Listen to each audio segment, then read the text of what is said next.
કેમ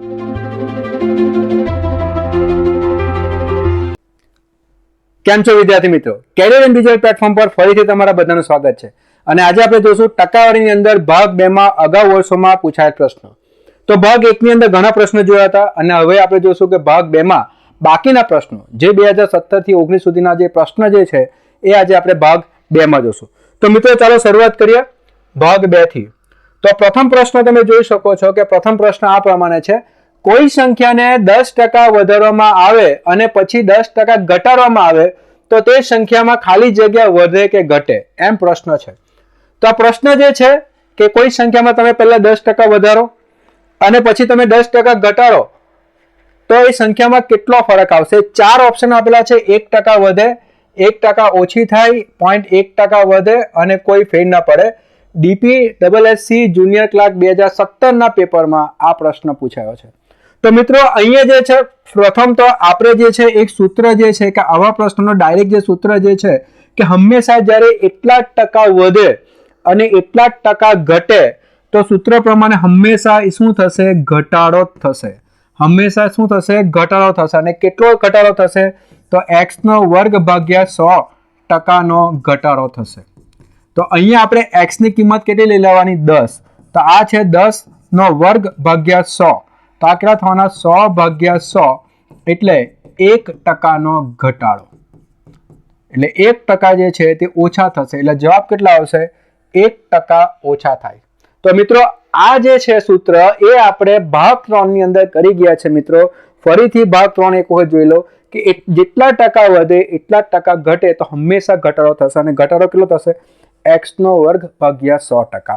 અને તમે આને આ પ્રમાણે પણ કરી શકો કે જો 100 રૂપિયા હશે તમે 10% વધારો તો 110 થશે અને પછી પાછા તમે 10% ઘટાડો તો 11 ઓછા થશે તો 99 થશે. તો 100 ના કેટલા થઈ ગયા? 99. એટલે 1% નો ઘટાડો. આ પ્રમાણે પણ તમે આ પ્રશ્ન જે છે એ સોલ્વ કરી શકો. ચલો મિત્રો આગળ વધીએ. બીજો પ્રશ્ન જો: રામ તેના પગારના 40% ખોરાક, 20% ઘર ભાડું, 10% મનોરંજન અને 10% વાહન ખર્ચ કરે છે. એટલે ખરેખર છે ને રામ તેના પગારના 40% કેના પછાડી ખર્ચ કરે છે? ખોરાક પછાડી, 20% ઘર ભાડું, 10% મનોરંજન અને 10% વાહન પછાડી ખર્ચ કરે છે.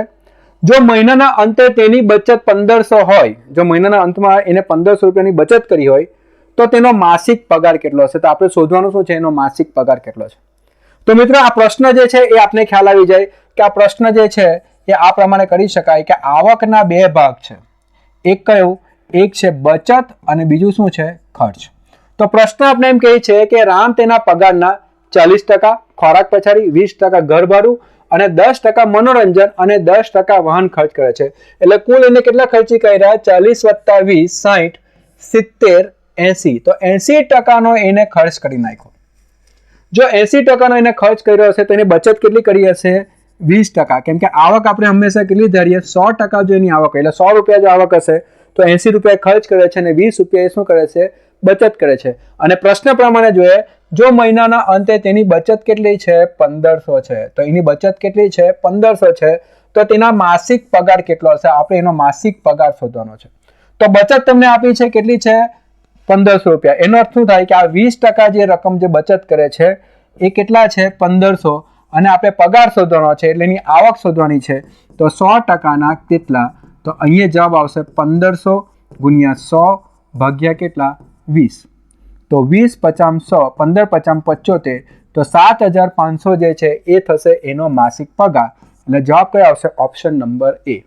ખ્યાલ આવી ગયો મિત્રો? પ્રશ્ન સરળ હતો. ખાલી બેઝિક વસ્તુ પર જે છે એ તમારે ધ્યાન આપવાનું છે અને પ્રશ્ન તમે આ રીતે સોલ્વ કરી શકો. લોજિક જે છે એના પર ધ્યાન આપો મિત્રો. લોજિક પર તમે ધ્યાન આપો. લોજિક પર ધ્યાન આપશો તો દરેક પ્રશ્ન એકદમ સ્પીડમાં તમે સોલ્વ કરી શકશો. બધાને ખ્યાલ આવી ગયો હશે આ પ્રશ્ન. ચાલો મિત્રો હજુ પણ કહું છું, જો અમારી ચેનલ હજુ પણ સબસ્ક્રાઇબ નથી કરી તો પ્લીઝ એને સબસ્ક્રાઇબ કરો, લાઇક કરો અને તમારા ફ્રેન્ડમાં જરૂરથી એને શેર કરો. ચાલો બીજા પ્રશ્ન આપણે જોઈએ. આગળના પ્રશ્ન: એક વેપારી પોતાના માલ પર 20% અને 10% એમ 2 ક્રમિક વળતર આપે છે તો પરિણામ વળતર કેટલું થશે? હેડ ક્લાર્ક 2017 ના પેપરમાં પ્રશ્ન પૂછાયો છે. ઓપ્શન છે 26, 28, 30 અને 48. મિત્રો અહીંયા 2 ક્રમિક વળતર હશે. એનું સૂત્ર કયું છે? તો ખરેખર વળતર કેટલું એટલે કુલ વળતર શોધવા માટેનું સૂત્ર ક્રમિકમાં આપ્યું હશે તો કુલ વળતર કેટલું x વત્તા y માઇનસ xy ભાગ્યા 100. x વત્તા y માઇનસ xy ભાગ્યા 100. તો આ સૂત્ર કોનું છે? ક્રમિક વળતરનું. કે જો બે ક્રમિક વળતર આપ્યા હશે તો ખરેખર કેટલું વળતર મળે? તો કુલ વળતર કેટલું? તો અહીંયા x જે છે એ આપણે લઈ લેવાના છે 20% અને y આપણે લઈ લેવાના છે 10%. તો x ની કિંમત 20, y ની કિંમત 10 માઇનસ 20 ગુણ્યા 10 ભાગ્યા 100. બરાબર? આ 10 છે. એટલે અહીંયા 20 ગુણ્યા 10 ભાગ્યા 100. એટલે અહીંયા જે છે આ બે શૂન્ય ઉડી જશે. તો 20 વત્તા 10 કેટલા? 30. માંથી 2 એકુ 2 એટલે ખરેખર કેટલા થવાના? 28%.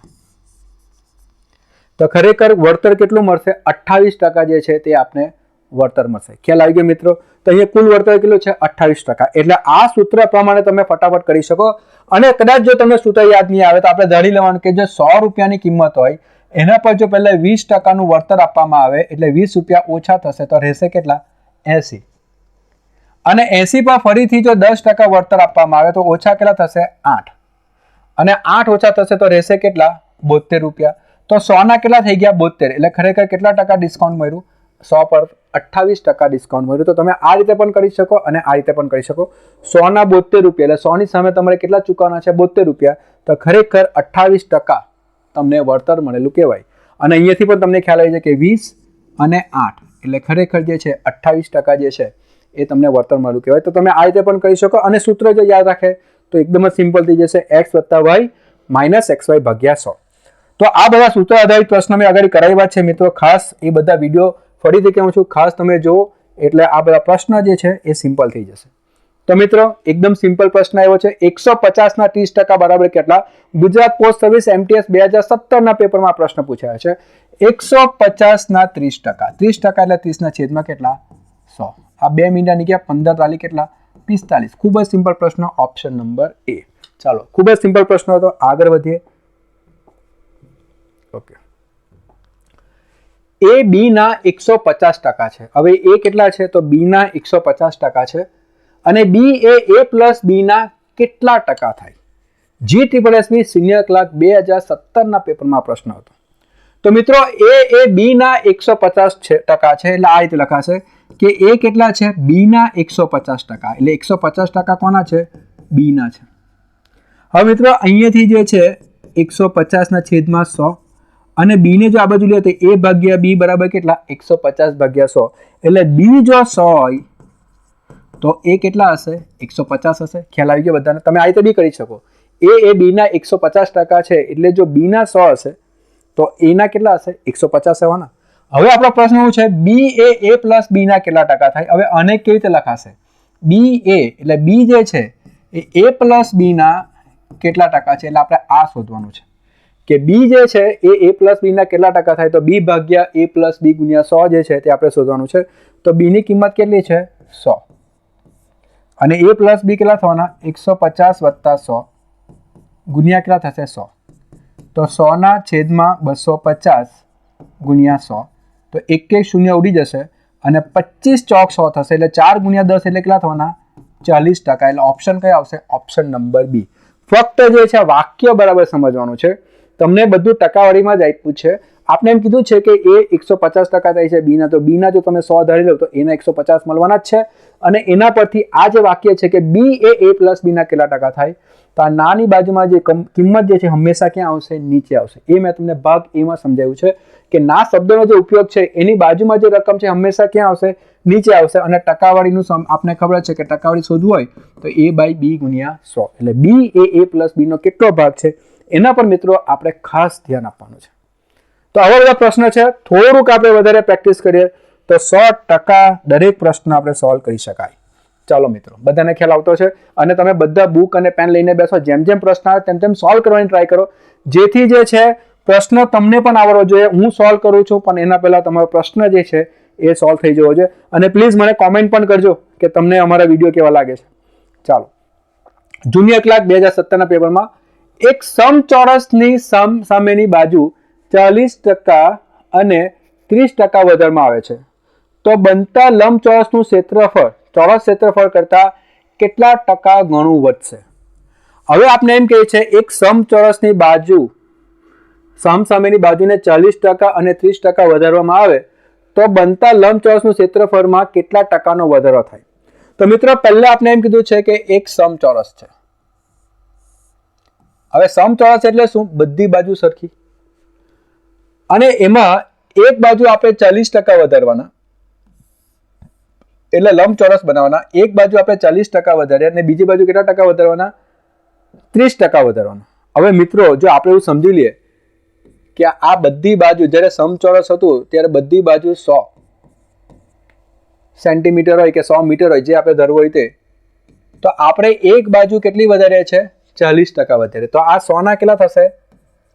140 થવાના, બરાબર. અને એની સામેની બાજુ પણ 140 થશે, અને આ બાજુની બાજુ 30% વધે એટલે આ 130 થશે, અને આ પણ કેટલા થશે? 130 થશે. હવે આપણે કોની વાત કરતા છે? ક્ષેત્રફળ. હવે ચોરસનું ક્ષેત્રફળ, હવે ક્ષેત્રફળ જે છે કે ચોરસનું ક્ષેત્રફળ જે આપણે શોધવાનું છે કે સમચોરસ જે છે એનું જે ક્ષેત્રફળ આપણે જે છે એટલે શું થાય? L નો વર્ગ, એટલે 100 ગુણ્યા 100 એટલે કેટલા થવાના? 10,000 ચોરસ મીટર અથવા સેન્ટીમીટર. તો આનું જો ક્ષેત્રફળ આપણે જોઈએ તો કેટલું થવાનું? 10,000 ચોરસ મીટર થાય જો મીટર લઈએ તો. અને આ જે લંબચોરસ છે,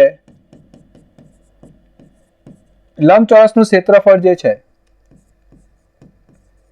એટલે લંબાઈ ગુણ્યા પહોળાઈ, એટલે એ થવાનું L મલ્ટીપ્લાય બાય બી. લંબાઈ ગુણ્યા પહોળાઈ, લંબાઈ એટલે લેન્થ, પહોળાઈ એટલે બ્રેથ, તો L મલ્ટીપ્લાય બાય બી એ એનું જે છે ક્ષેત્રફળ થાય. તો હવે લંબાઈ કેટલી છે? 140 ગુણ્યા 130, તો અહીંયા થવાના 13 ગુણ્યા 14 આપણે કરવાના છે. અને એની શોર્ટકટ શું છે? જો બે સંખ્યા ક્રમિક હશે, આ પણ શીખી લો, બે સંખ્યા જો ક્રમિક હોય 13 ગુણ્યા 14, તો એની શોર્ટકટ છે 13 નો વર્ગ વત્તા 13. હવે 13 નો વર્ગ એટલે કેટલો? 169, એમાં 13 ઉમેરી લેવું એટલે કેટલા થવાના? 182. તો 182 તો 18,200 જે છે એ થશે આ લંબચોરસનું ક્ષેત્રફળ. હવે આપણો પ્રશ્ન શું છે?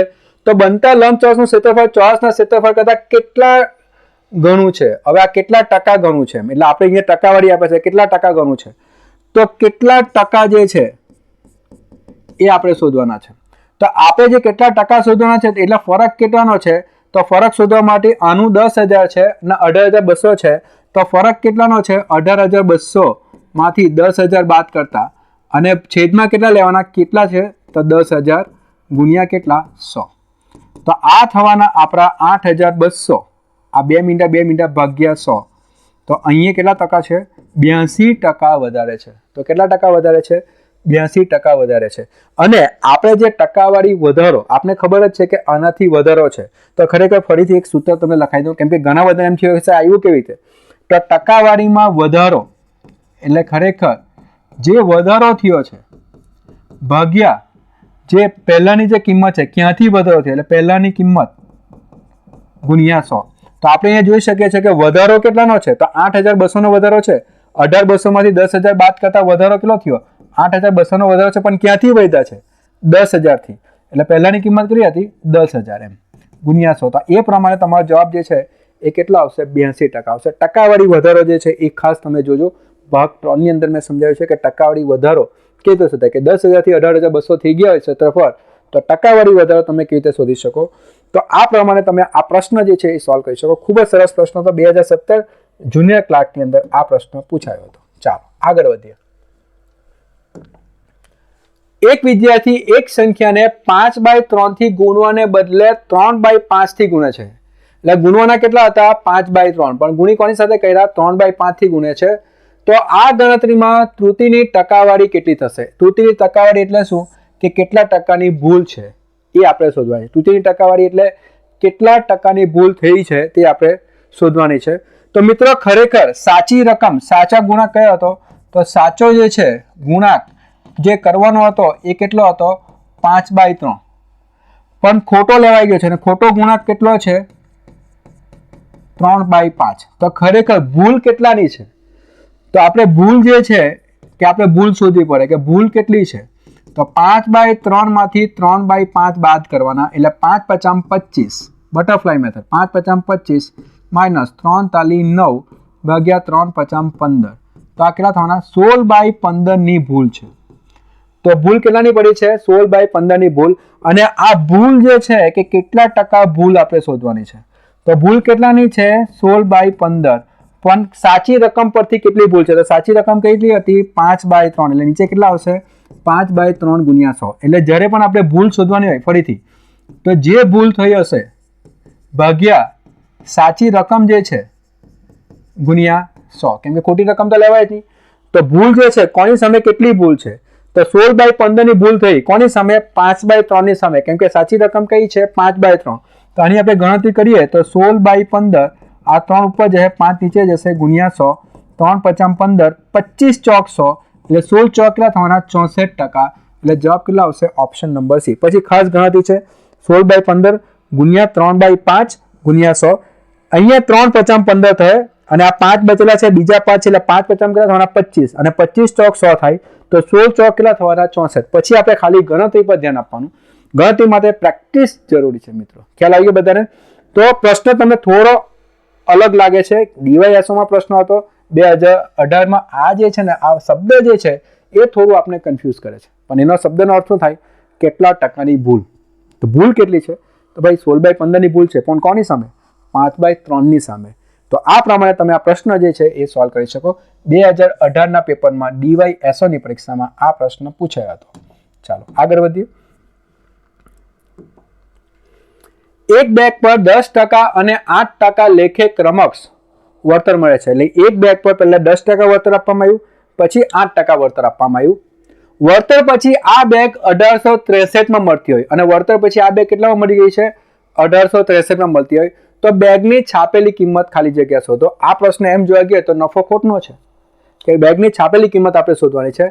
GSSB સુપરવાઇઝર ઇન્સ્ટ્રુમેન્ટેશન 2019ના પેપરમાં આ પ્રશ્ન જે છે તે પૂછાયો છે.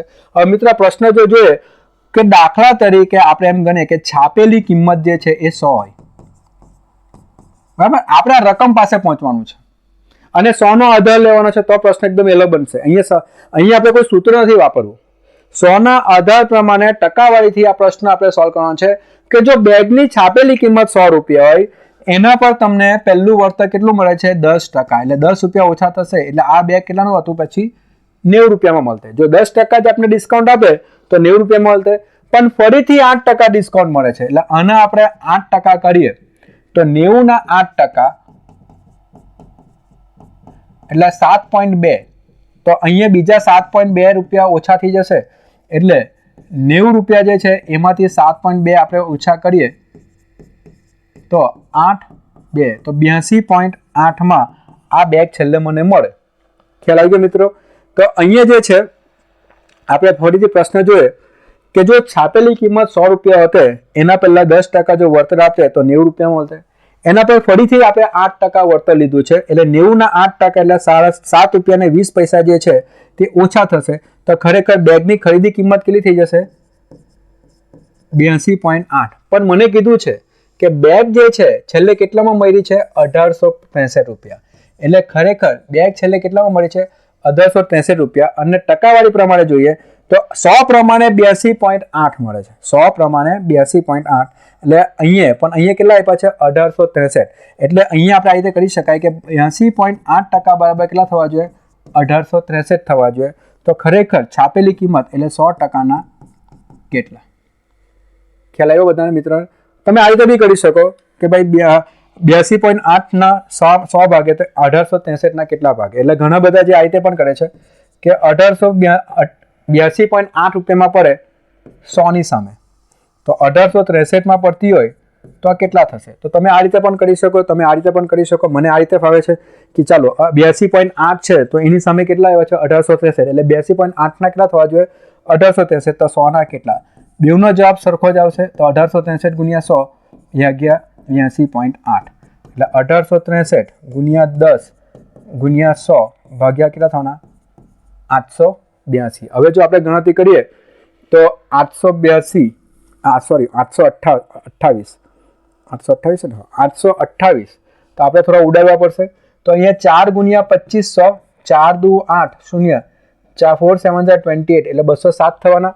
હવે 1863 ને આપણે 207 વડે ભાગાકાર કરીએ તો 207 ગુણ્યા અહીંયા 3 છે, એટલે કેટલા લાવવા પડશે? 3 લાવવા માટે આપણે જે છે 207 ગુણ્યા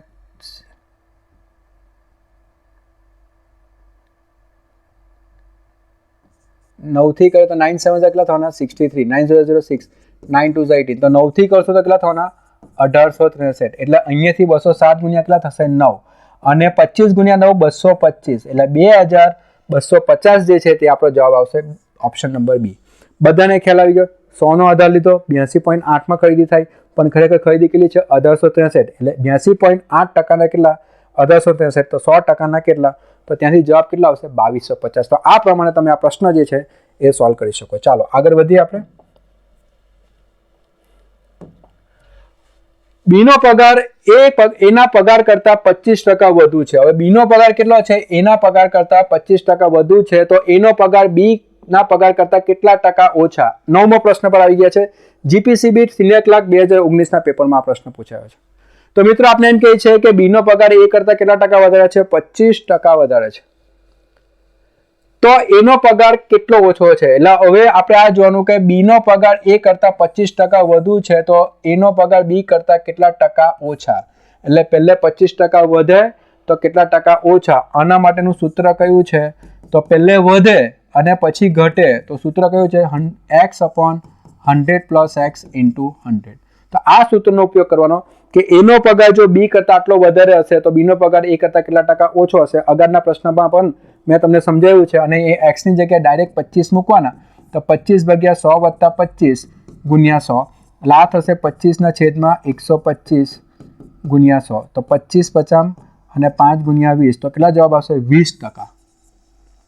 તો 20% જે છે એ પગાર ઓછો હશે. અને જો આપણે ઊંધું કીધું હોતે કે આ જો ઓછા આપેલા હોતે અને આ જો વધુ આપેલા હોતે, તો સૂત્ર કયું થતે? x/100 - x × 100. આ પણ મેં તમને આગળના બધા પ્રશ્નોમાં સમજાવ્યું છે.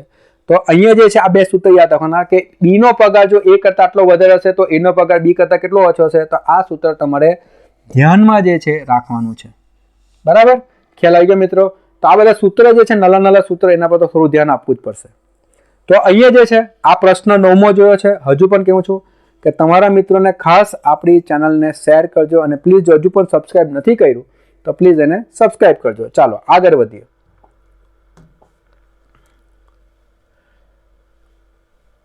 દસમો પ્રશ્ન જોઈએ. શિશુ મંદિરના તમામ વિદ્યાર્થી ભાઈ બહેનો 70 ભાઈઓ અને 50 બહેનો અંબાજી પ્રવાસે જવાના હતા. એટલે હવે આપણે જોઈએ કે ભાઈઓ કેટલા છે? તો ભાઈ 70 છે જે પ્રવાસે જવાના હતા, અને 50 બહેનો જે છે કે બહેનો કેટલી છે?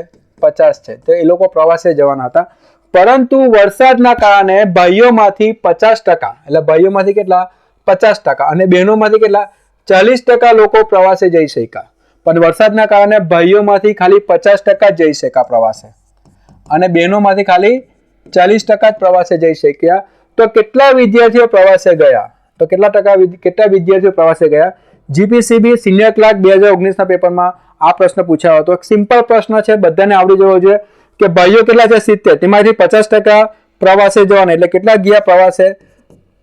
તો પ્રવાસે કેટલા જાય છે? 35 ભાઈઓ જે છે એ પ્રવાસે જાય છે, અને 50 માંથી 40% બહેનો પ્રવાસે જાય છે. એટલે 50 ના જો 40% કરીએ તો 5 × 20, એટલે 20 બહેનો જે છે એ પ્રવાસે જાય છે. તો કુલ પ્રવાસે કેટલા લોકો ગયા?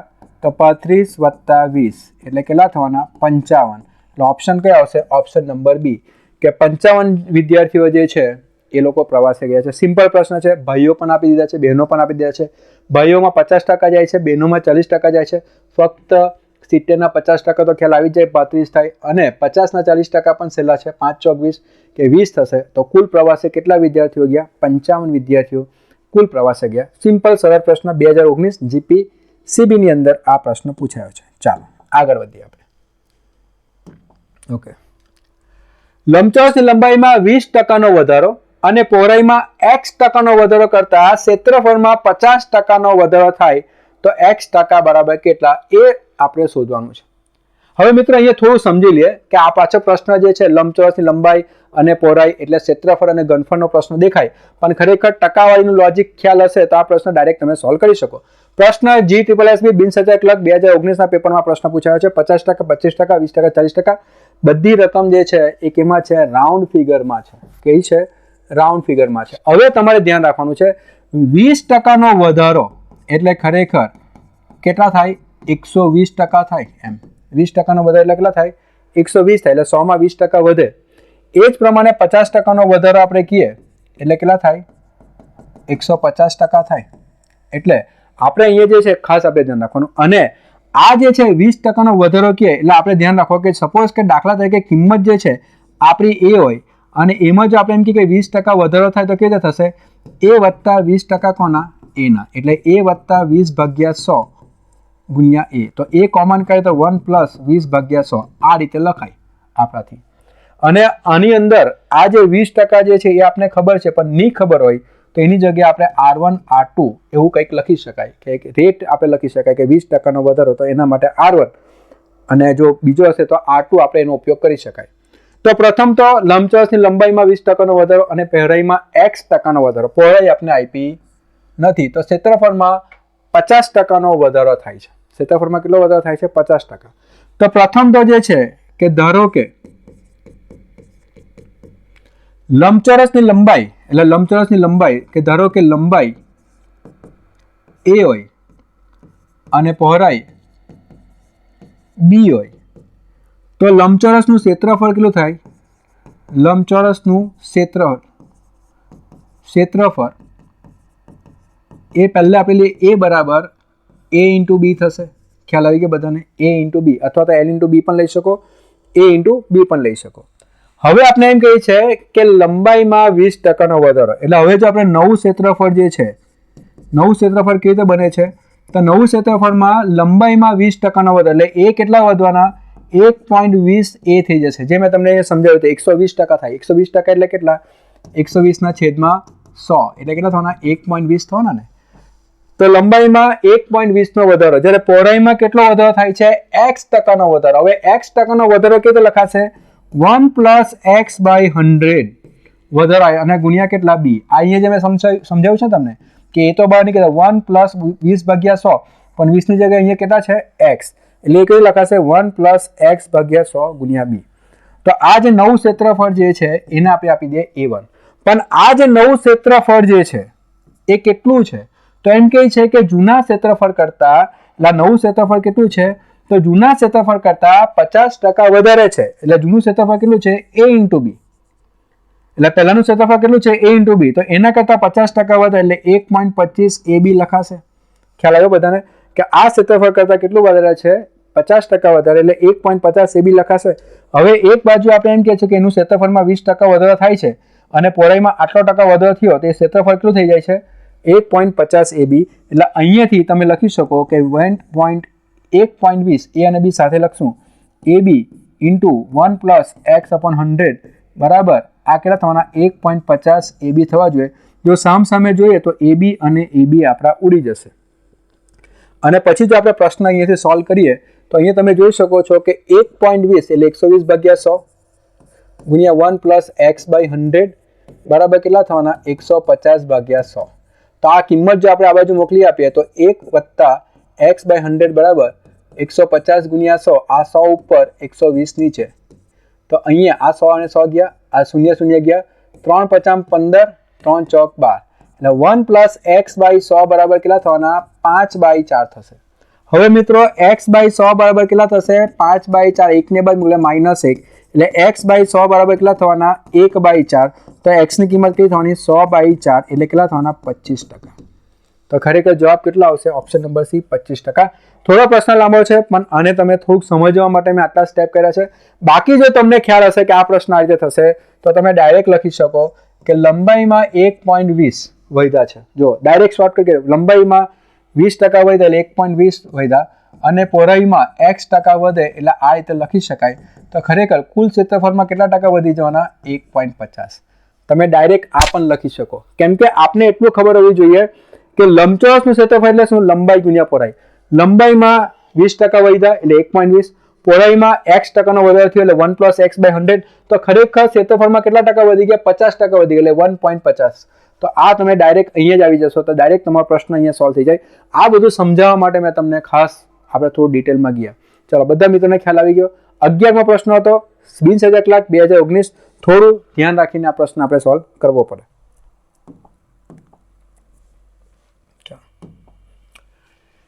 એક વ્યક્તિ પોતાની આવકના 60% ખર્ચ કરે છે અને દર માસે 12,000 રૂપિયા બચાવે છે, તો તેના વાર્ષિક ખર્ચ કેટલો હશે? આપણે વાર્ષિક ખર્ચ શોધવાનો છે.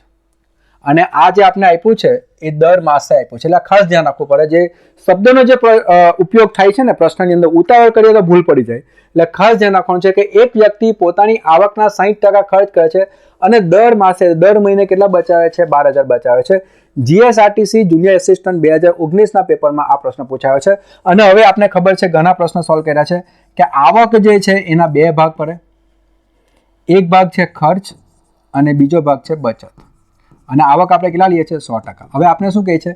60% ખર્ચ કરે છે, તો બચત કેટલી કરે છે? 40%. પણ આપણે કીધું છે કે બચત કેટલી છે? 12,000. એનો અર્થ એ થાય કે આ 40% બરાબર કેટલા થવા જોઈએ? 12,000. તો આપણે શોધવાનું છે કે એની વાર્ષિક, તો એનો વાર્ષિક ખર્ચ જ શોધવાનો છે. આપણે શું શોધવાનું છે? વાર્ષિક ખર્ચ શોધવાનો છે. જો 40%ના 12,000 થાય તો વાર્ષિક ખર્ચ, તો ખર્ચ કેટલો છે? 60%. તો 60%ના કેટલા? તો અહીંયા જે છે આપણે માસિક ખર્ચ મળી જશે. અને માસિક ખર્ચ જે છે એ કેટલો આવવાનો? તો 12,000 ગુણ્યા 60 ભાગ્યા 40, એટલે 0 0 ગયા, 4 તાલી 3 6 18, તો 18,000 જે છે એનો માસિક ખર્ચ છે. ખ્યાલ આવ્યો મિત્રો? જો આપણે આવક પૂછતે તો 40%ના 12,000, તો 100%ના કેટલા? તો આવક મળતે. પણ આપણો પ્રશ્ન શું છે? આપણે ખર્ચ શોધવાનો છે, વાર્ષિક ખર્ચ શોધવાનો છે. એટલે 40%ના જો 12,000 થશે તો 60%ના કેટલા? તો એનો માસિક ખર્ચ કેટલો છે? 18,000. તો ખરેખર વર્ષનો ખર્ચ કેટલો થવાનો? એટલે વાર્ષિક ખર્ચ જો આપણે શોધીએ તો વાર્ષિક ખર્ચ કેટલો થશે? તો ગુણ્યા કેટલા કરવા પડે? 12. એટલે 18,000 ગુણ્યા 12, એટલે 18 ગુણ્યા 12 આપણે કરવાના. અને 18 ગુણ્યા 12 એટલે 180 વત્તા 36, તો 6 11, તો 216, એટલે 216,000. તો 2,16,000 જે છે એ થશે એનો વાર્ષિક ખર્ચ. તો મિત્રો આ ખાસ ધ્યાન રાખવાનું. આપણે કઈ પ્રશ્નમાંના કરી ગયા છે, તો આ પ્રમાણે તમને વાર્ષિક ખર્ચ જે છે એ તમને મળી જશે 2,16,000. ચાલો, બધાને ક્લિયર થઈ ગયું 12મો પ્રશ્ન. હવે આપણે આગળ વધીએ.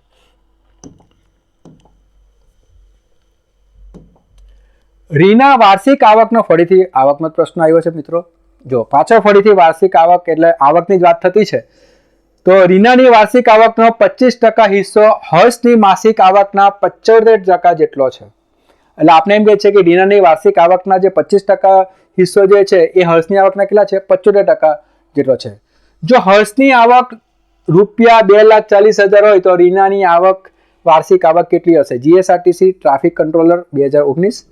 તો મિત્રો અહીંયા આપણે ખાલી ધારી લઈએ કે ભાઈ દાખલા તરીકે રીના જે છે કે રીનાની આવક X હોય અને હર્ષની આવક Y હોય, તો શું થશે?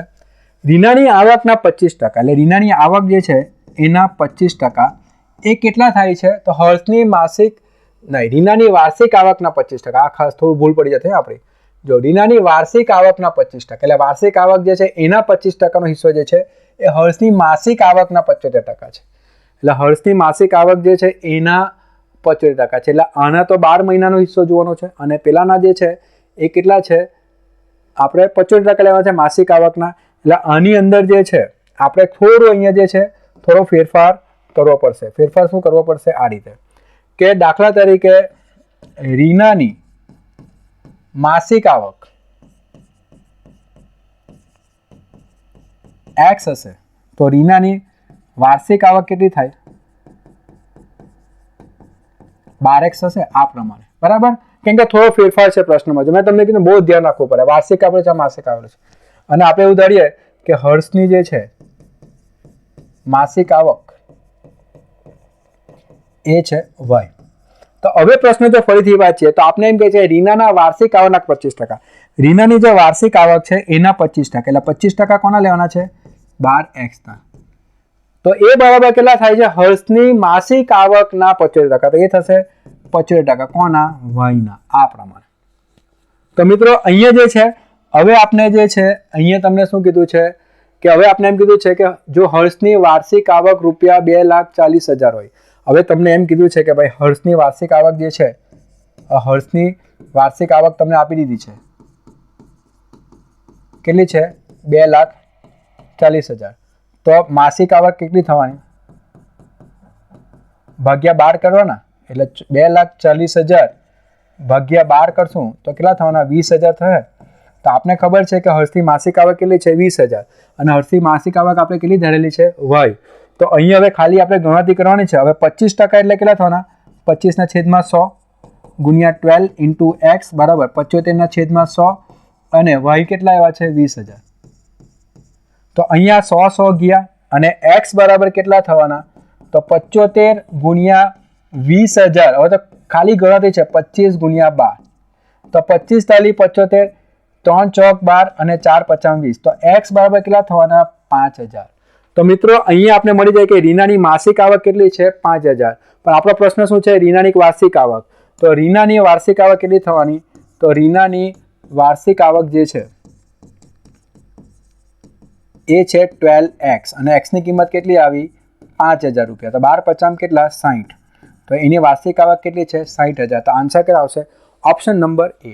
એટલે ખાસ મિત્રો આ પ્રશ્ન તમે જુઓ કે આ પ્રશ્નમાં જે છે ને ખાસ આપણે સમજવું પડે કે વાક્ય રચના જે છે એના પર બહુ ધ્યાન આપવું પડે. કેમ કે આપણે એમ કીધું છે કે વાર્ષિક આવકના જે 25% છે ને એ માસિક આવકના 75% થશે. એટલા માટે આપણે કીધે ધાર્યું કે રીનાની માસિક આવક x હશે તો વાર્ષિક આવક કેટલા થશે? 12x. એ જ પ્રમાણે અહીંયા હર્ષની માસિક આવક આપણે y ધરી અને એ પ્રમાણે તમે જોઈ શકો છો કે હર્ષની વાર્ષિક આવક આપેલી છે. તો આ તો તમને ખ્યાલ આવી જાય કે 2,40,000 જો વર્ષના હશે તો મહિનાના કેટલા થવાના? 20,000 થવાના. એ તો આપણે ખ્યાલ આવી જ જાય. તો અહીંયા તમે 20,000 લખી શકો. પછી તો ખાલી ગણતરી છે કે x ની કિંમત 5,000 મળી તો 12x ની કિંમત, અને તમે ડાયરેક્ટલી અહીંયા 12x પણ શોધી શકો, એનો કોઈ પ્રોબ્લેમ નથી. 12x તમે ડાયરેક્ટલી મૂકો તો પણ તમને તમારો જવાબ જે છે એ મળી જશે. ચાલો, બધાને ખ્યાલ આવ્યો અહીંયાથી પ્રશ્નની અંદર. તો આ પ્રશ્ન 13મો પ્રશ્ન હતો, સારો પ્રશ્ન હતો. થોડું ધ્યાન આપવું પડે, પ્રેક્ટિસ જોઈશે આવા પ્રશ્નોને સોલ્વ કરવા માટે. ઓકે મિત્રો, ચાલો 14મો પ્રશ્ન જોઈએ. ભારે છે, સહેલો છે. એક સંખ્યાના 20% 120 થાય છે તો તેના 120% કેટલા થાય છે? સિમ્પલ પ્રશ્ન છે, બધાને આવડી જાય. જીએસઆરટીસી જુનિયર આસિસ્ટન્ટ 2019 ડાયરેક્ટ જ કીધું છે કે 20% બરાબર કેટલા થાય છે? 120. તો આપણે અહીંયા જે છે 120%ના કેટલા? તો 120%ના કેટલા થશે? તો ડાયરેક્ટ પ્રશ્ન છે 120 ગુણ્યા 120 ભાગ્યા 20 એટલે 20 ગુણ્યા 6 12 6 72 એટલે જવાબ કેટલા આવશે? Option number B. ક્લિયર બધાને? સિમ્પલ પ્રશ્ન. હવે આ પ્રશ્ન તો આવડવો જ જોઈએ જો આટલા બધા પ્રશ્નો આપણે સોલ્વ કર્યા હોય તો. ચાલો આગળ વધીએ.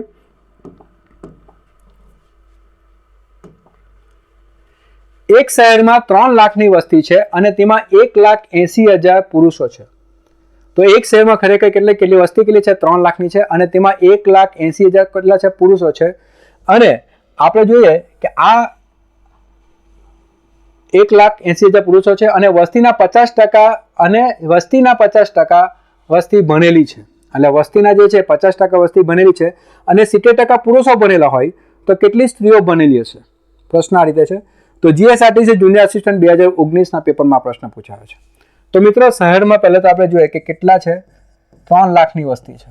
બરાબર, 3 લાખની વસ્તી છે અને તેમાં 1,80,000 પુરુષો છે. હવે તમને ખ્યાલ આવી જાય કે 1,80,000 જો પુરુષો હશે તો 1,20,000 જે છે એ કોણ હશે? મહિલાઓ હશે. બરાબર, તો પુરુષો જે છે 1,20,000 છે તો મહિલાઓ કેટલી હશે? એટલે સ્ત્રીઓ કેટલી હશે? તો સ્ત્રીઓ જે છે એ 1,20,000 છે. ખ્યાલ આવી ગયો મિત્રો બધાને કે 3 લાખની વસ્તી છે તેમાંથી 1,80,000 પુરુષો હશે તો 1,20,000 કોણ હશે? સ્ત્રી હશે. હવે પછી જો પ્રશ્ન આપણે વાંચીએ, વસ્તીના 50% વસ્તી ભણેલી છે એટલે આના 50% ભણેલી છે, આના 50% ભણેલી છે એટલે 1,50,000 જે છે તે કયા છે? ભણેલી વસ્તી છે. તો 1,50,000 લોકો જે છે તે ભણેલા છે, આપણે એવું સમજીએ. અને એના પછી આપણે એમ કહે છે કે 70% પુરુષો ભણેલા હોય. એટલે આ જે પુરુષો જે છે જે 1,80,000 છે એમાંથી 70% એટલે પુરુષો કેટલા ભણેલા છે? તો પુરુષો કેટલા ભણેલા છે? તો 70%. એટલે આના 70% કરીએ તો આપણે 1,80,000 એના 70% કરવાના તો 2 શૂન્ય 2 શૂન્ય ગયા તો અહીંયા 1 2 ને 3 7 8 56 7 1 7 પ્લસ એટલે અહીંયા થવાના 1,26,000. તો 1,26,000 પુરુષો જે છે એ જે છે તે ભણેલા છે. હવે આપણો પ્રશ્ન એ છે કે કેટલી સ્ત્રીઓ ભણેલી છે? તો મિત્રો હવે પ્રશ્ન ખ્યાલ આવી જાય કે આપણો પ્રશ્ન એ છે કે કેટલી સ્ત્રીઓ ભણેલી છે. તો કેટલી સ્ત્રીઓ જે છે એ ભણેલી છે. તો હવે પ્રશ્ન પરથી બહુ ક્લિયર છે કે આપને ખબર છે કે કુલ વસ્તીમાંથી 1,50,000 તો ભણેલા છે અને 1,50,000 જે ભણેલા છે એમાંથી પુરુષો કેટલા ભણેલા છે? 1,26,000. તો બાકીની કોણ? સ્ત્રીઓ. તો સ્ત્રીઓ કેટલી બનેલી છે? તો 1,50,000 જે કુલ બનેલા છે એમાંથી પુરુષોની સંખ્યા આપણે માઇનસ કરી દઈએ તો કેટલા? 24,000 સ્ત્રીઓ જે છે તે ભણેલી છે. એટલે ઓપ્શન કયો આવશે? Option number D. ખ્યાલ આવી ગયો મિત્રો? ફરીથી એકવાર સમજાવું છું. કુલ વસ્તી છે 3 લાખ, જેમાંથી 1,80,000 પુરુષો ભણેલા છે. તો 1,20,000 સ્ત્રીઓ જે છે તે ભણેલી હશે અને 1,80,000 જે પુરુષો છે એમાં આપણે કીધું જ છે કે 70% ભણેલા છે, એટલે 1,26,000 ભણેલા છે અને કુલ વસ્તીના 50% એટલે 1,50,000 ભણેલા છે. હવે કુલ ભણેલા કેટલા છે? 1,50,000, જેમાં પુરુષોની સંખ્યા કેટલી છે? 1,26,000. તો બાકીની સ્ત્રીઓ બનેલી છે તે કેટલી થશે? 24,000. તો પ્રશ્ન ખૂબ જ સરસ હતો. 2019ના પેપરમાં આ પ્રશ્ન જે છે તે પૂછાયો છે. તો મિત્રો ખૂબ જ સરસ પ્રશ્ન જોયા આપણે. તો આ આપનો આજનો છેલ્લો પ્રશ્ન હતો અને ખૂબ જ ઘણા બધા સરસ પ્રશ્ન આપણે ભાગ 1 અને ભાગ 2માં જોયા છે કે જેમાં અગાઉના વર્ષોમાં 2016થી લઈને 2019ના બધા જ પ્રશ્ન આપણે સોલ્વ કર્યા છે. તો મિત્રો જો બધાને અમારા વિડીયો, મારા સેશન્સ જો તમને ગમ્યા હશે તો પ્લીઝ લાઇક કરો, સબસ્ક્રાઇબ કરો, શેર કરો. Thank you very much.